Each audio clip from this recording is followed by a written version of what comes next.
Welcome to the Grad School Femme Touring Podcast. This is Doctora Yvette Martinez Vu, and I will be serving as your Femtor, providing you with tips and tricks and everything else you need to know to get into graduate school. For the past 10 years, I've been helping undergraduate students get into top graduate programs in their field, and I'm really excited to share this information with you too.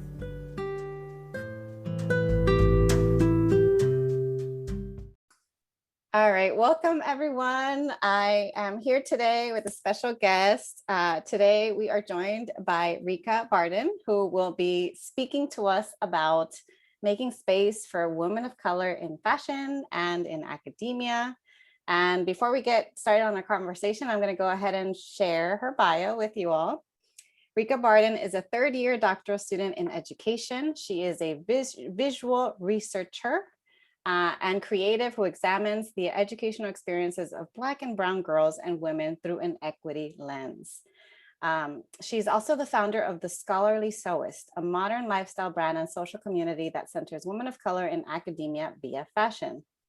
Reka is excited to defend her proposal this summer, that's coming up, and advance to candidacy, so soon. Well, not too soon though.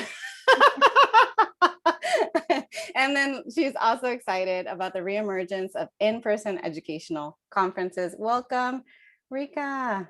Thank you so much. So happy to be here. Yeah, I'm excited to have you here. It means a lot. I wanted you to maybe get us started by sharing a little bit more about yourself for my listeners who may not be familiar. If you could tell us more about you and also how you got into fashion, how you got into building an online community for women of color, and just anything else you'd like to share. Yes. So I'm originally from Virginia. And so I went to the University of Virginia where I did my bachelor's and master's. I actually did a dual degree program. So in 5 years, I had a bachelor's of psychology and a master's in teaching. And so then I taught in elementary school for 10 years. And I think it was really, I thought I was done with school doing both those degrees so young. So in an accelerated program, I was like, I'm good, glad I got my master's, but I think I'm good on school. But there were always questions like, why did we choose this curriculum? Is this the best for our English language learners?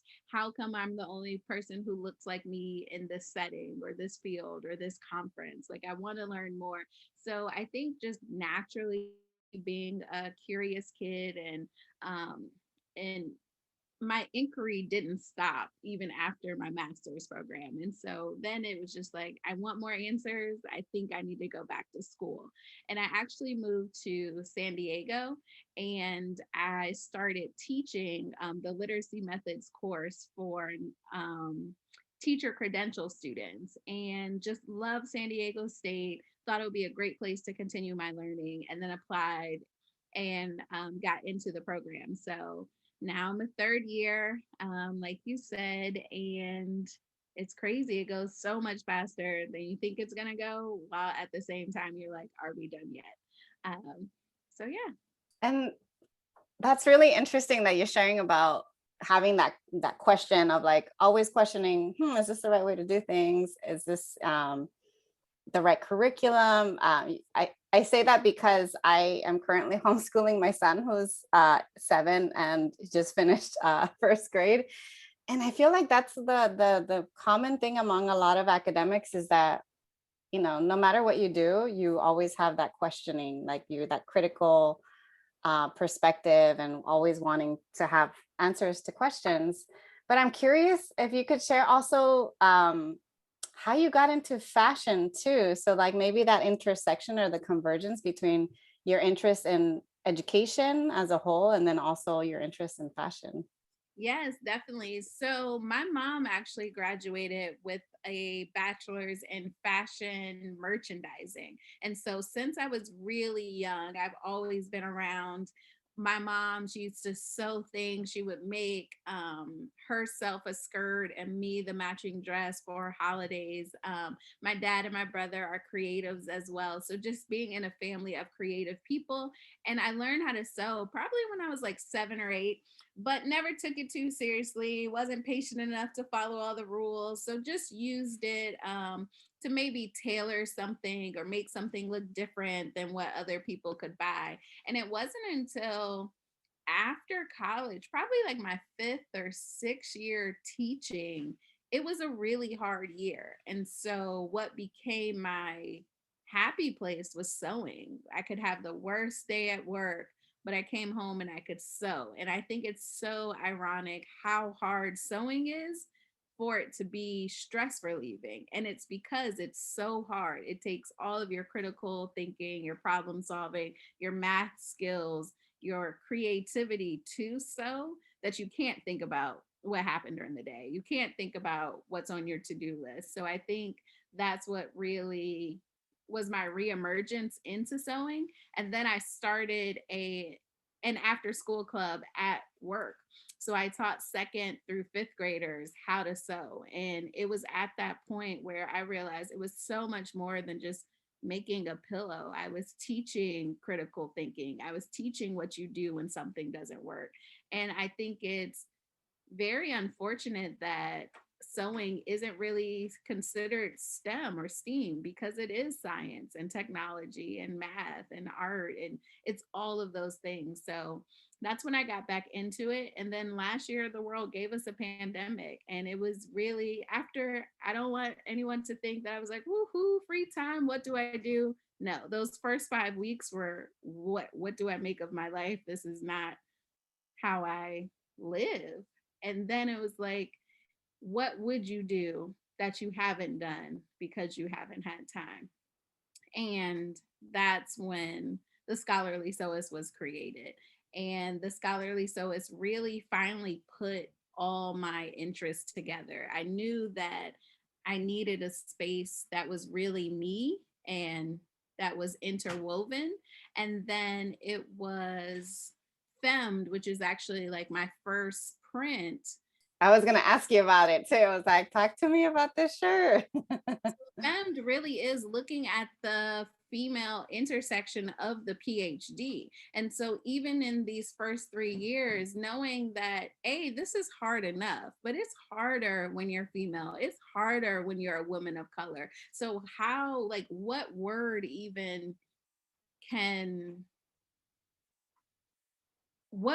show that? And so finally, Femmed. I always said I was going to make up a word. You know, you read these articles, you're like, oh, I've never heard that before. I didn't know my word was going to be Femme, but it really does speak to this existence of being both a woman and pursuing this PhD. And so that was my first print. I created a website. I started selling it, and then realizing that it was resonating with other women. And that's when the community started taking off. I'm really glad that you mentioned about the shirt, because I was thinking, you said it's primarily for women of color, and to stress how you said it's like the intersection of being a woman and being in a PhD program. But I can also see how it would also be great for like feminine presenting individuals, for non-binary folks, because you still go through the similar microaggressions in academia, similar struggles.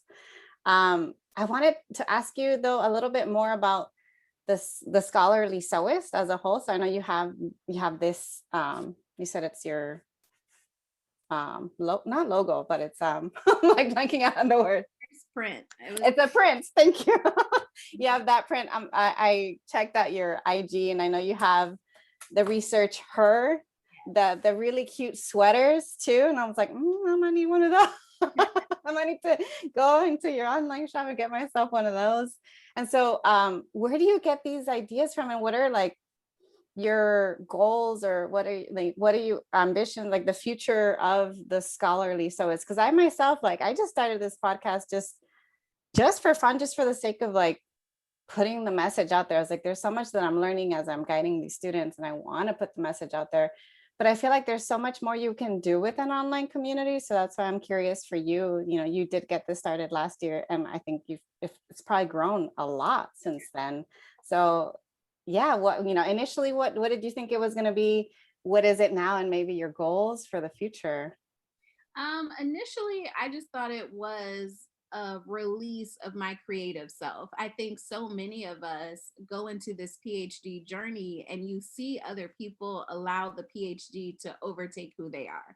And I just knew coming into this program that I still wanted to be me. And so when I think like at my core, who am I? What do I believe? It's really the intersection of teaching, traveling, and sewing. And so thinking of that, the Scholarly Sewist became a place where I can talk about the scholar part of me. I could talk about the sewist part of me, and I could talk about the sightseer part of me. And so that's how it began. And I thought it would be, a blog post here, a picture here, and some people I know in my merchandise. And then very quickly, I call it my first stranger buy. When someone I did not know purchased the first item, I was like, they get it. There are people out here that resonate with this idea. And I also want everyone to know that while I center women of color, this community is for everyone. It's for everyone who understands that our plight and our journey is a little different. So be here as a co-conspirator, be here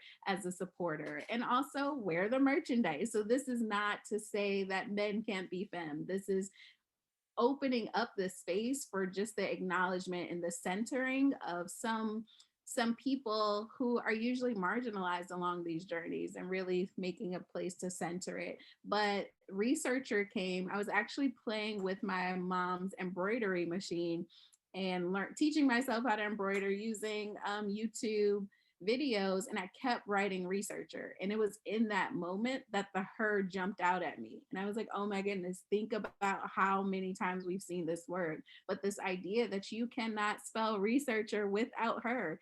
And that message just resonated with me. So that's when the researcher collection came about. And that's been the most popular collection. And so people have told me that they feel empowered wearing their sweatshirt, like they're wearing their sweatshirt or their t-shirt when they're presenting or when they're teaching, and just for other people to feel like they have something that outwardly shows who they are and why they do this work, I think is really important.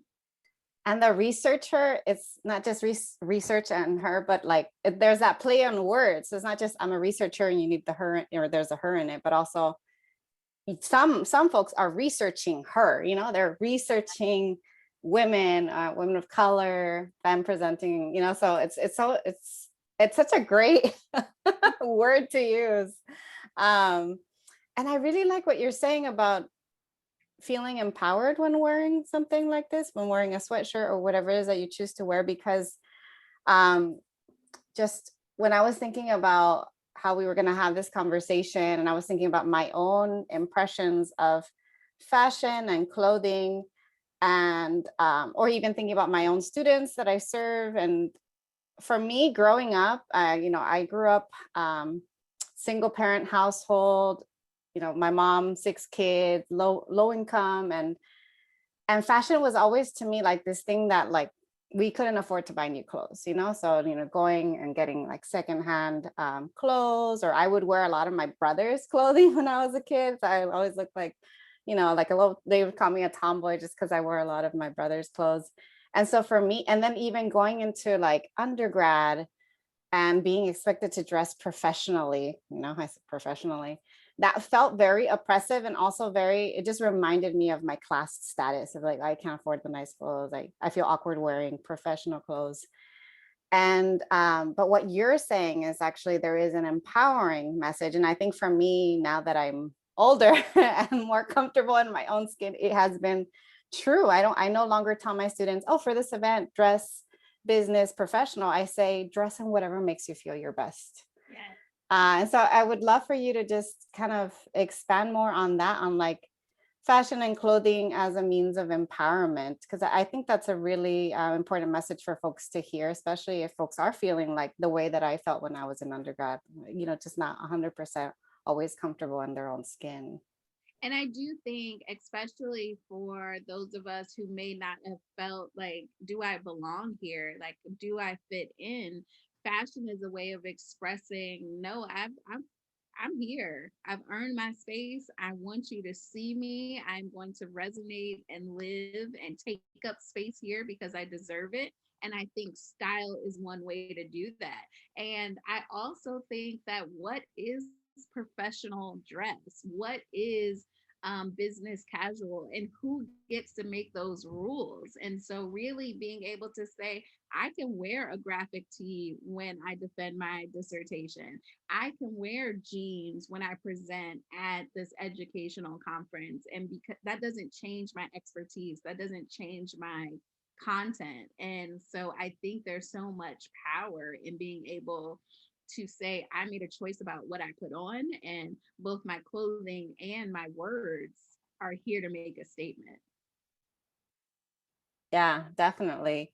Um, so I think that message, one, I'm getting a lot out of like thinking about fashion and clothing as a means of empowerment, but then two, kind of going back to what you said earlier, you mentioned that with the pandemic, there's so many like horrible things that happened to a lot of us, but then at the same time, a lot of us have pointed out that there have been silver linings, and your silver lining was you were able to like make that space to think about the things that like I said, it's like, if what could I not do before because I didn't have maybe the time, the space, the energy for it.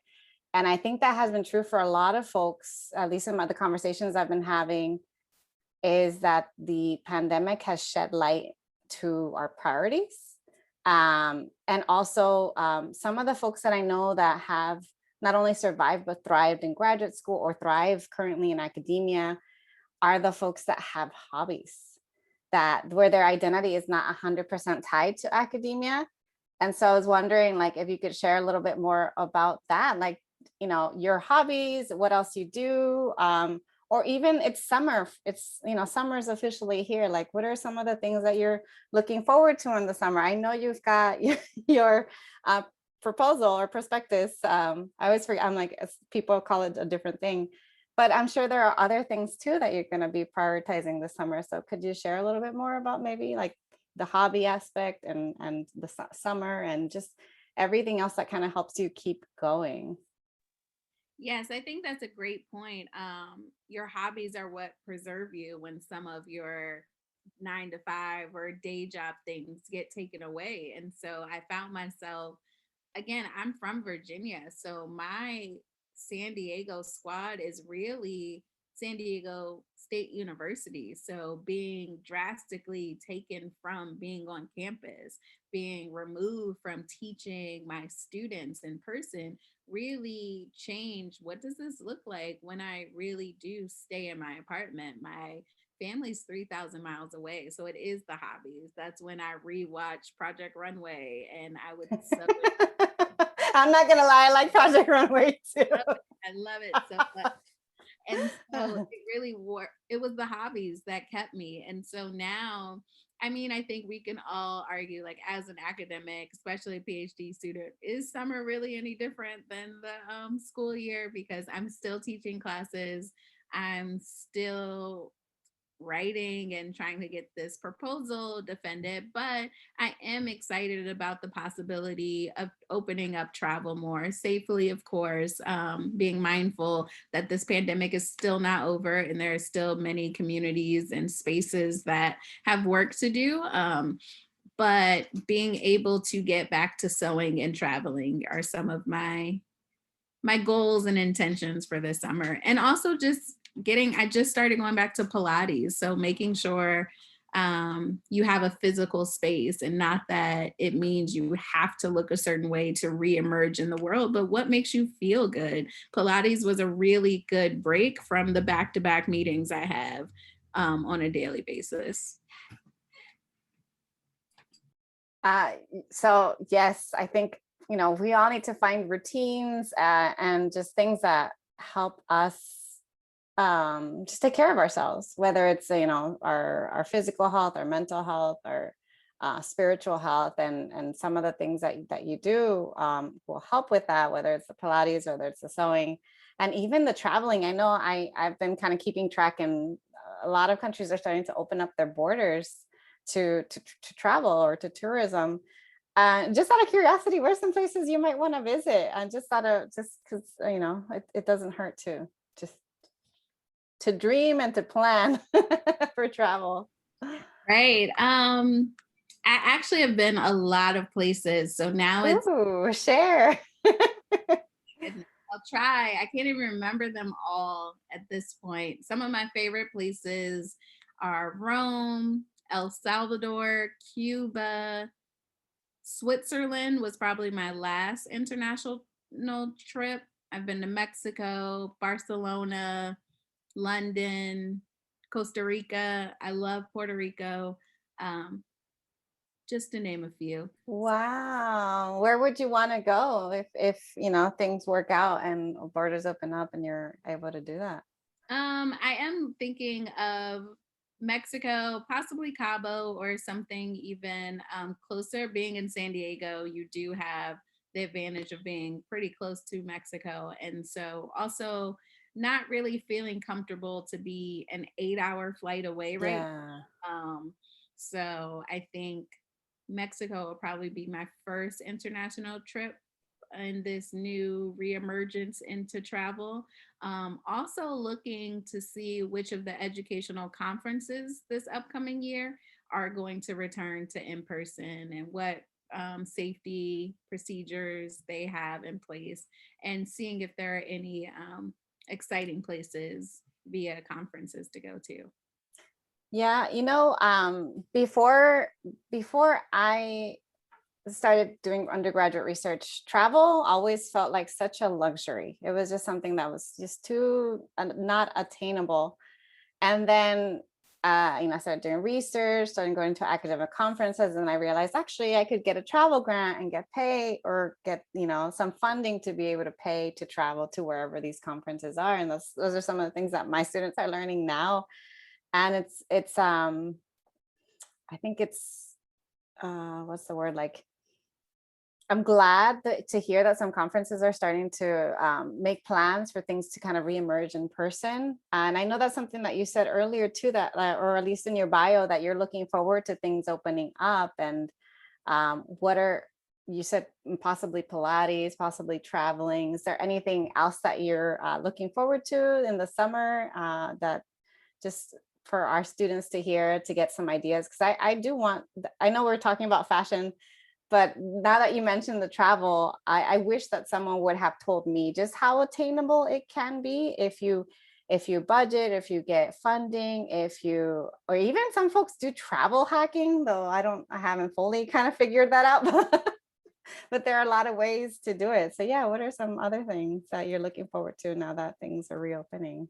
Yes, I think travel, especially as a student, is something that is so much more attainable than a lot of people think. And I also think it's part of those knowing what's available at your university. And so there are many of my student travel have been because I was presenting at a conference and was able to receive a travel grant. And so I would definitely recommend either at your university, like start at your department, go wider to the university, but also the actual conference. There's a lot of conferences that offer discounts or funding grants for students to attend. And so I think going back to the beginning of our conversation, like not being afraid to take up space. And so many people, students on these budgets, knowing that our universities sometimes are not funding our programs or aren't funding the extra things, knowing that it's okay to write an email.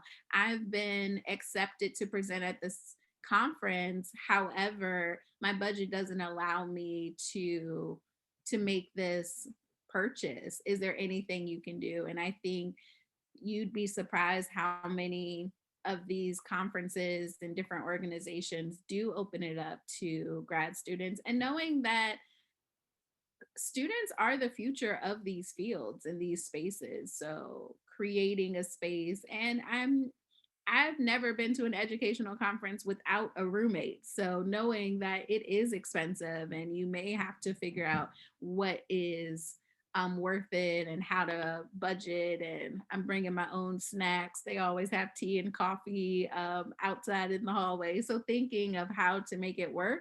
But traveling is one of my priorities. So I will not eat out or not go to all the brunches with my friends during the summer because I know I'm saving up for these travel experiences.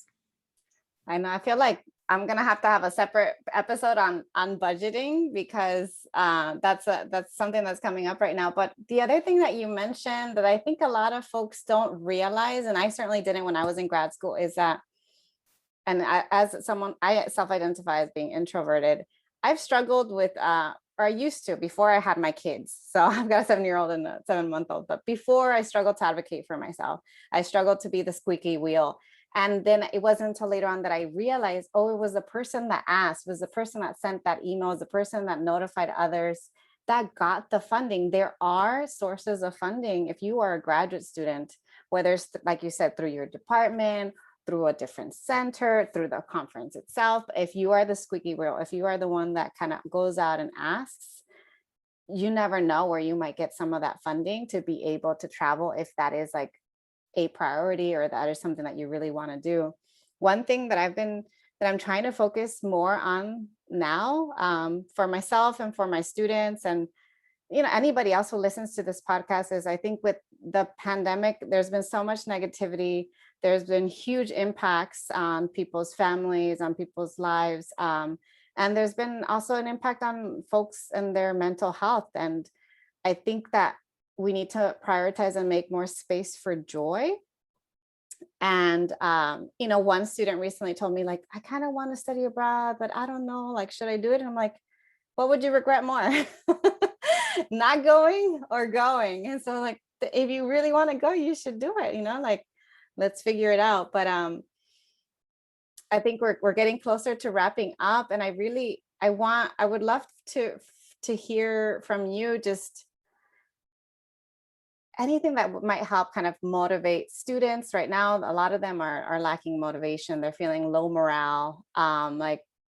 And I keep telling them to not just prioritize their research, but to find ways to look forward to whatever the next step is. So if the next step is graduate school as a master's or a PhD, like to make space for joy. And that I just, from my conversations of with other people who are currently graduate students, it sounds like a lot of folks are prioritizing themselves and are making space for joy and are traveling, are doing these things and not necessarily tying themselves and their identities to academia. So yeah, maybe whatever you might want to share along the lines of like motivating and just reminding them, like, yeah, you can go to graduate school and still have a life.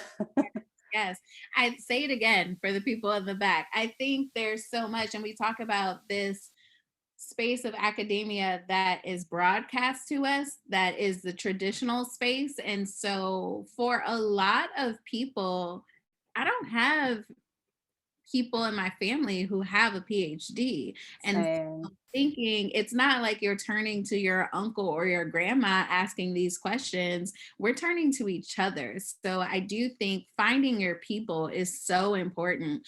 And I just posted actually today about some of the best guidance and mentorship I found from women who were in my same program, but a few years ahead of me. I can see them working on the ground. I can see them doing the work. I can see them on their tired days, but I can see them as they're accomplishing their goals. And then they can tell me like, hey, now I'm at this step and this is how it was. Now I've graduated and this is how it was. Now I'm on the job hunt and this is how it is. So looking for your people. But I also say you were a whole, full human being before you came to school, whether it be undergrad, graduate, PhD. So please don't lose yourself in this process.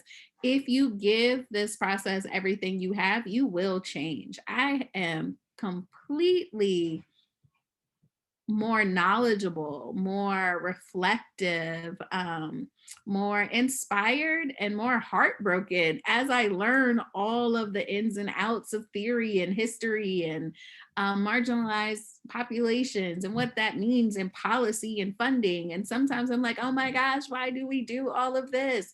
But other times I'm like, this is my place. Like I found the place to make my mark, and knowing that your mark doesn't have to, we're not all going to be the presidents of AERA or these national organizations, but your work is necessary. And if you know your why, that's what sustains you.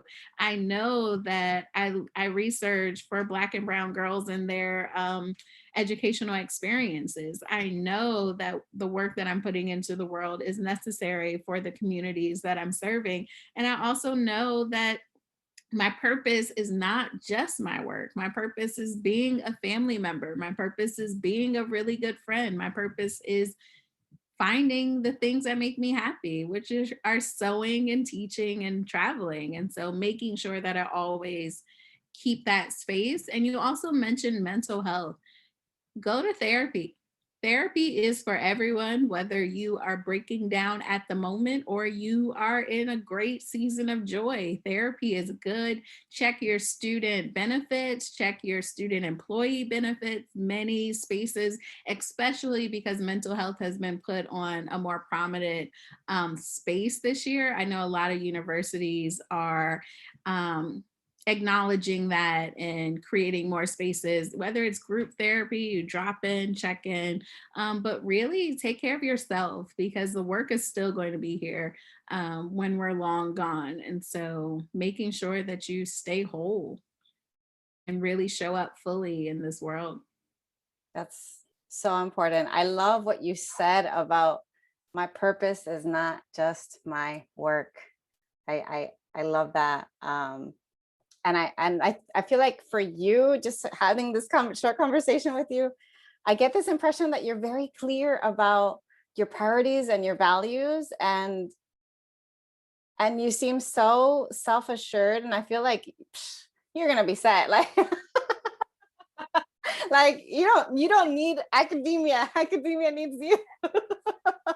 Exactly. And I hope that can be true for anybody else that's listening, to just remind themselves, like, your purpose is not just your work. Figure out what your values are, figure out what your priorities are, and then center them in what you do. Even as you go on to graduate school or whatever, I say grad school because it's grad school mentoring, but whatever the next step is for you. A lot of my students are graduating right now, so they're all really thinking long and hard about their next steps. I think that's a really, really great message that you shared with and them. I think also for anyone graduating undergrad right now, knowing that you don't have to know right now. I think that is so important, especially with, I've had classmates in my doctoral program who are almost 10 years younger than me. And it's like, wait, should I have done this 10 years ago? No, I couldn't have. There's no way I could do what I'm doing right now 10 years ago. So everyone has their timing, and your timing doesn't depend on anyone else's timeline. And so knowing that it was my 10 years in elementary school classrooms that invigorated me with my why. I needed every single all 10 of those years to be able to sustain what I'm doing now. There weren't the lessons in the year 1 and 2 that would sustain me through an entire PhD program. So live your life, find your joy, find your why, and that will propel you and assure you on the days that this journey is really hard, that you're in the right place and you're doing what you were put here to do. That's right. We all have our own timelines, and it doesn't have to be from point A to B to C. And at a certain age, you do X, at a certain age, you do Y. And also you can be on this journey and you're allowed to change, and you're allowed to change your mind, and you're allowed to change careers. And decide it's not for you and do whatever. So I think really leaning into the process. And so schooling is a process. It's not just about the piece of paper at the end of it, and knowing that we learn in spaces outside of traditional schooling. So, and that's a form of education as well. Yes. You know, I've learned so much just at post PhD. And on my own terms, whether it's a podcast or a book or an audiobook, like I've gained so much. And that's one thing that I hope that, I think my students will always, or just listeners, anybody take with them, is that you can always learn, and you don't have to necessarily have access to the ivory tower and those resources and the what is it, the like paywalled sources and articles and all these things. Like, there are ways for you to learn that are just as valid. But I just want to kind of echo everything that you've said about, it's okay to do things on your own terms, in your own time, set your own values, and define success for yourself. Yeah.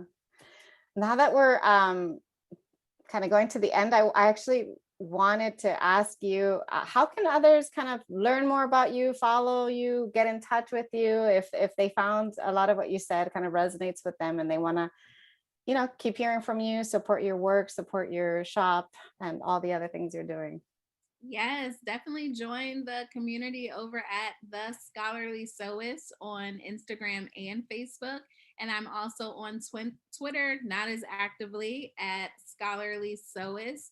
IG is there. You can also go to my website, thescholarlysewist.com. And so please join in, shop, post, comment, and really, in this second year, really opening up more. So being able to start some Instagram lives to really help answer questions or demystify some of this process. That's awesome. Yeah, I'll make sure to link you when I share the flyer to this podcast episode on my IG. I want to thank you so much for your time, Reka. It means a lot, that you just made the space and time for this, for folks to hear you out, to listen to your message, to support your work. And thank you so much. Thank you for having me. This is awesome. Let's do it again. Yes.